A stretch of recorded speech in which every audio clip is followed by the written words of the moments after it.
Everybody, and welcome to another episode of my YouTube channel. My name is Pumza, your financial empowerment and boundary strategist. So today I'm going to be talking about my history and how it is that I came into the space of becoming a black tax coach. So I grew up in a house where, we've always had people. We're helping. We are somebody's living with us. We're providing assistance somehow.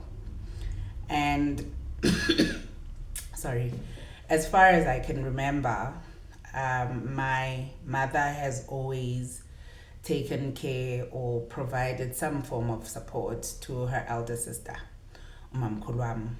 And so when my mother came to live in Tembisa, she stayed with Umamkulu, and I think that's how she felt that she feels that she needs to repay her sister for having taken care of her or having taken her in during that time.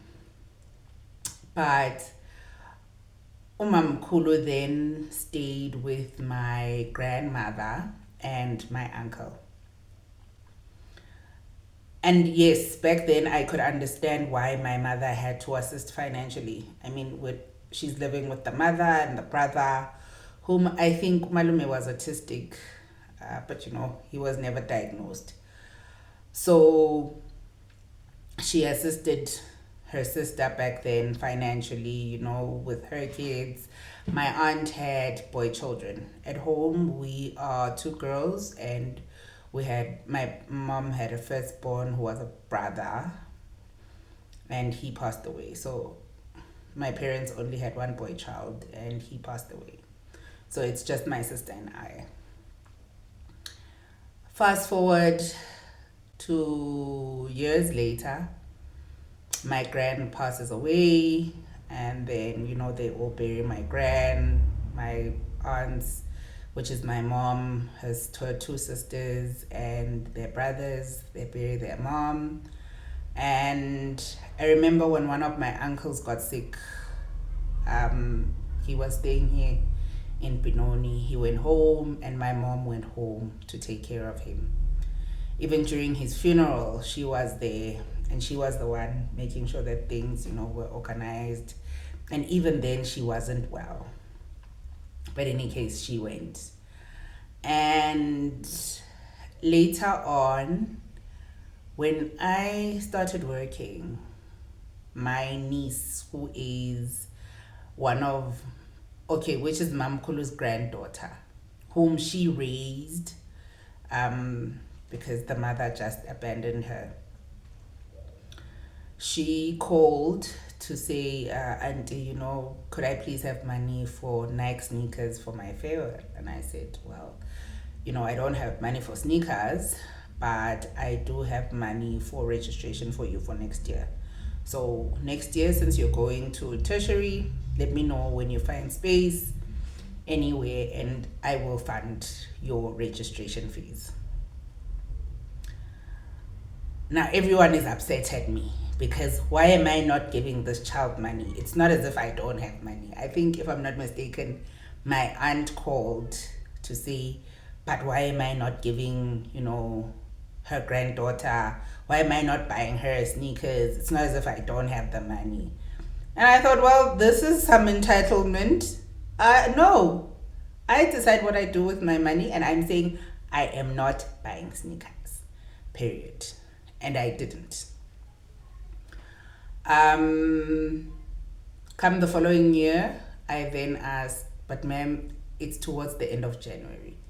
Have you found a school? Did that girl not shout at me? Did that girl not go off at me?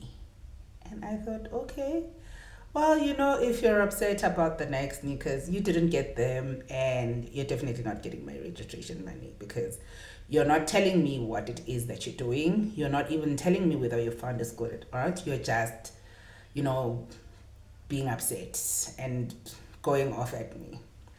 And I didn't pay for the registration. But the relationship then went, sour. Fast forward, my mom is, still sending her sister money. This is after my gran has passed away, by the way. She's still sending my aunt money. And I'm like, but why? Why? And guys, I understand that when we visit you, we bring something. But every time we went there was never food. It's like, how is it? How are you guys eating? How are you guys living? It's like, okay, but it's fine. We'll do it. And I'll explain how this comes in later on in life. All right. My niece starts working and I start working, and I'm now working, and obviously I did everything for my parents. Like, I would not go out with my friends. I wouldn't buy myself things that I liked. My money would all just come home, And this one time, my mom has asked me for money. She says she wants shoes. She doesn't have shoes. She's going to the convention.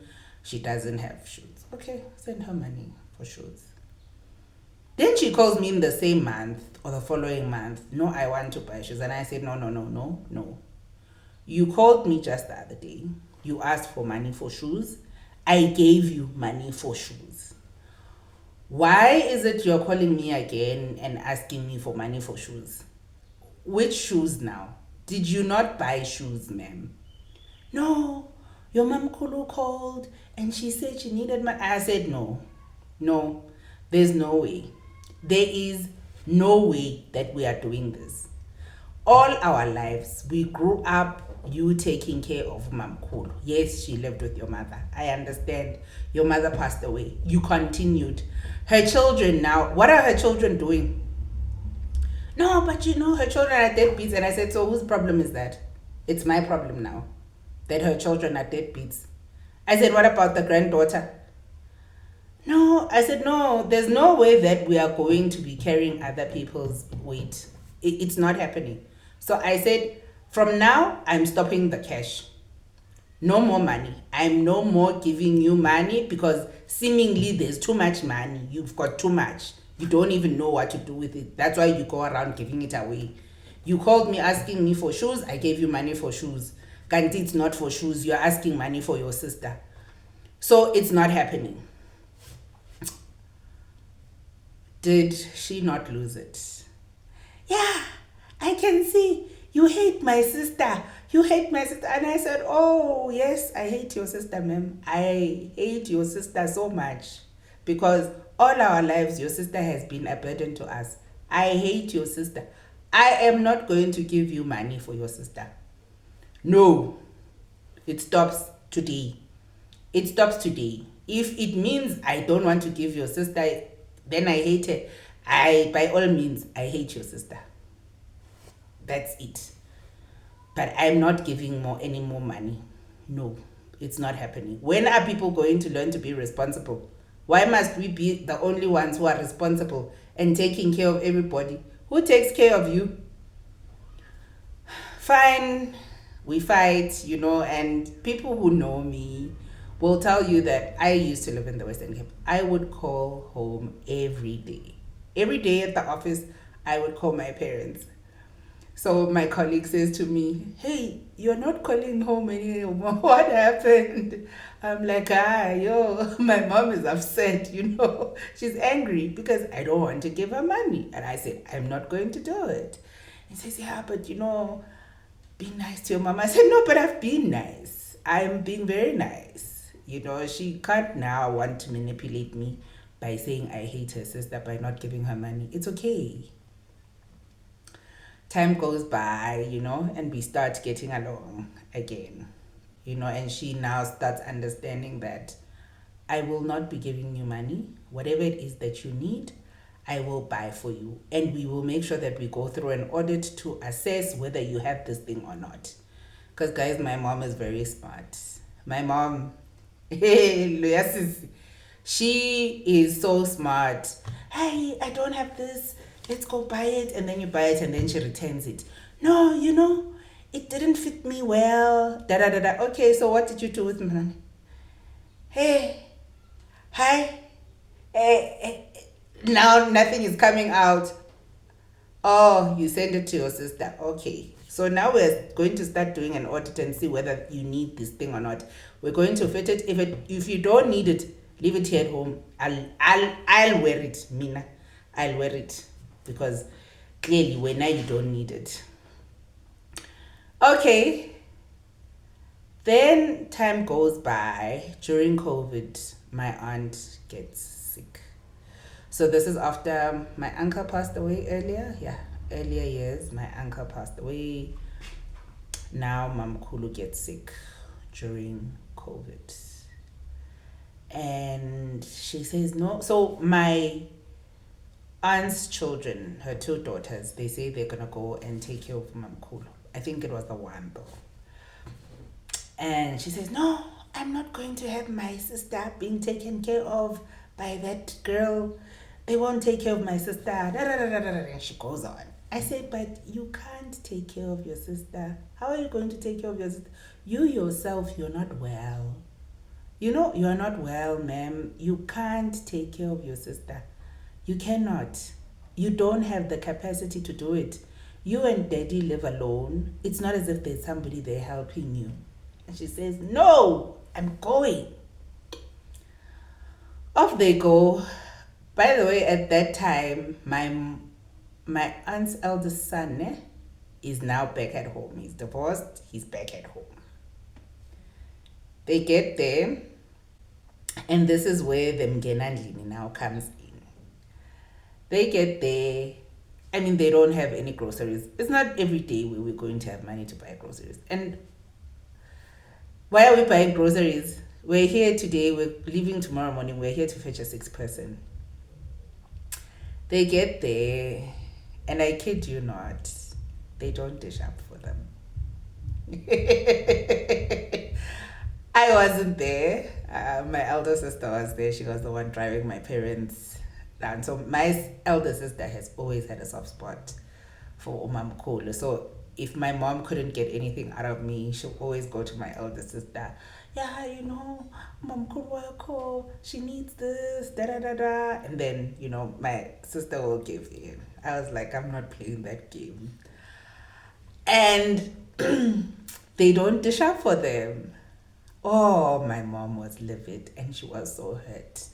Hey, abasiphakelanga. Hey. And apparently, Mam Kulu's eldest son, his thing was like, but where are the groceries? Why didn't they bring food? What do they think they're going to eat? I'm like, hi, bo guys.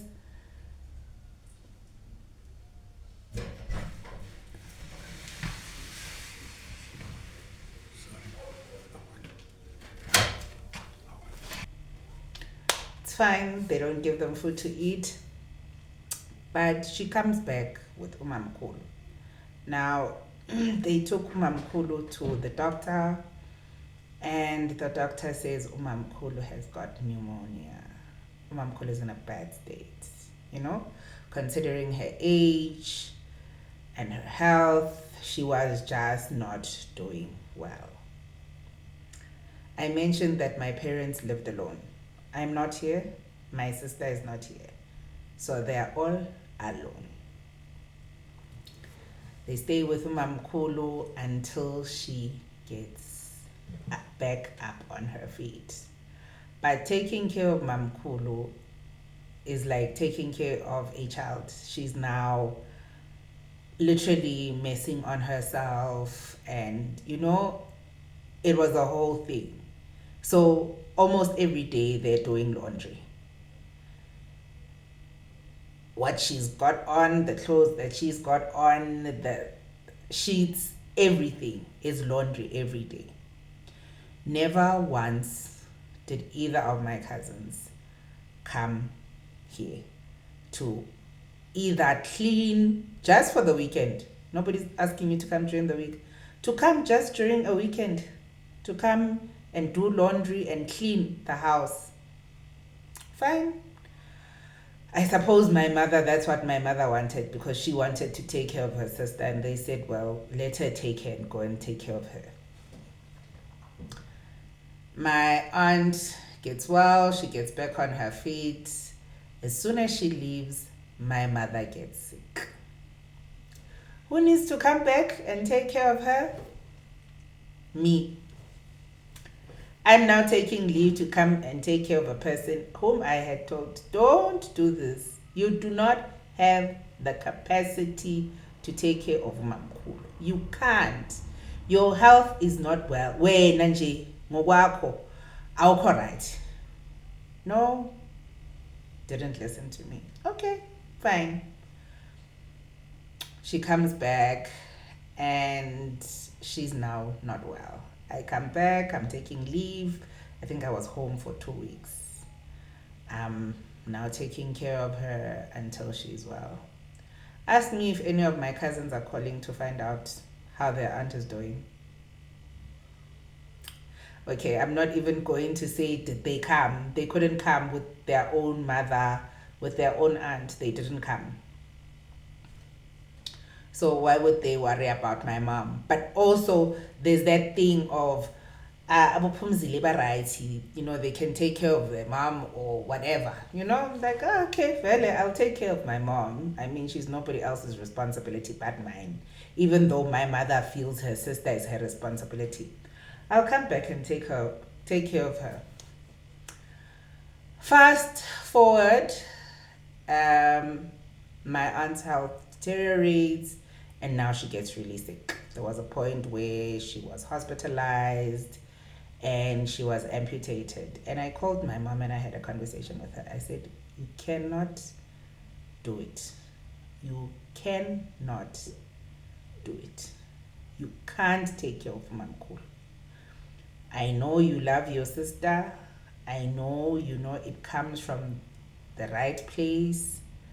But you do not have the capacity to take care of your sister. Now, her children need to come to the party and take care of their mom, and you just need to sit back, because we can't keep doing this. That when now you're going to take care of Mamkhulu, the next thing you are sick and we must come running home to take care of you. I mean, even during that time, I received a call, hey, we are at hospital, we need to take Mamkhulu home, but in order for us to take her home, we need money. Okay, that day I gave the money, But what I'm trying to say with this whole story is every day, if you keep helping out, the helping out doesn't stop. It doesn't stop. There's no end date for this helping. There's no way where we say, oh, now her children are older, they can take care of her mom, of their mom. No, the granddaughter is now old, they can take care of their mom. But also, it comes back to you as the person who is offering the help. My mom wasn't just upset about me saying, you can't take care of Mamkhulu. Remember, I'm now stripping away her identity as her sister's provider, I suppose, the person that she runs to.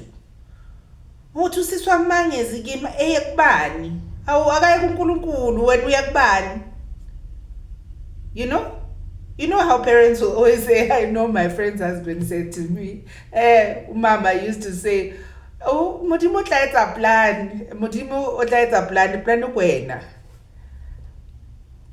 We can't. At some point, we need to stay. We've done enough. Back then, the children were young. They couldn't take care of their mom. Yes, you as the sister, you could do it. But also, it comes with the guilt. I don't think people understand how guilty I felt. In as much as, yes, I could say to my mom, that means I hate your sister. It was not easy. It was not easy. Hey, having to say no. I think one day my mom called and she asked for me, and I said no. I I cried. So I shared an office. And my colleague was like, what's wrong? Why are you crying? Are you and your mom fighting again?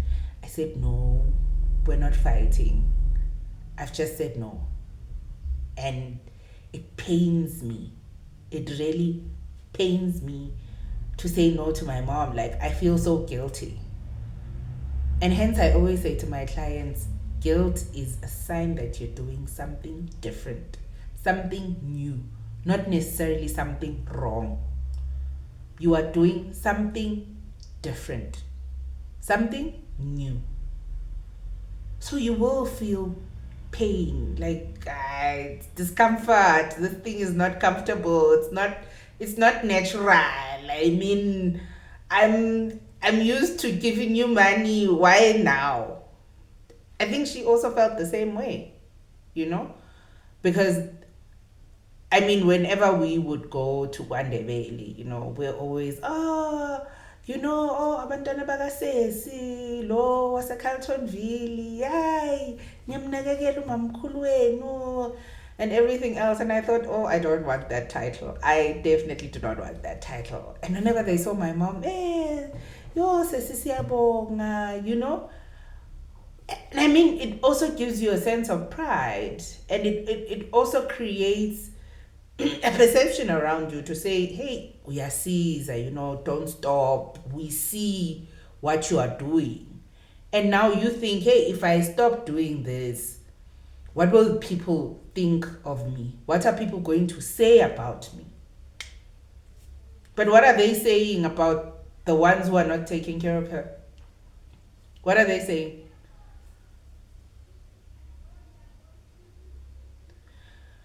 We need to move away from helping without limits, helping with no time frames. Because then my question is that really helping? Is that really helping? There's one thing that I always say, that God gives you your own load to carry. But he also says, carry the burdens of others. A burden of somebody else is an emergency. It's a short time thing, short period. It's not a forever thing. When we are carrying your burdens. No. Sometimes as people, siyathanda nje ukuzithwesa imithwalo esinya rona, and we want to carry this load. No, you already have yours to carry. And everybody needs to carry their load. Please let me know in the comment section if you found this relatable. Do you have a story of an aunt, an uncle that you've had to carry even though they have their own children? Please let me know in the comment section, and thank you so much for watching.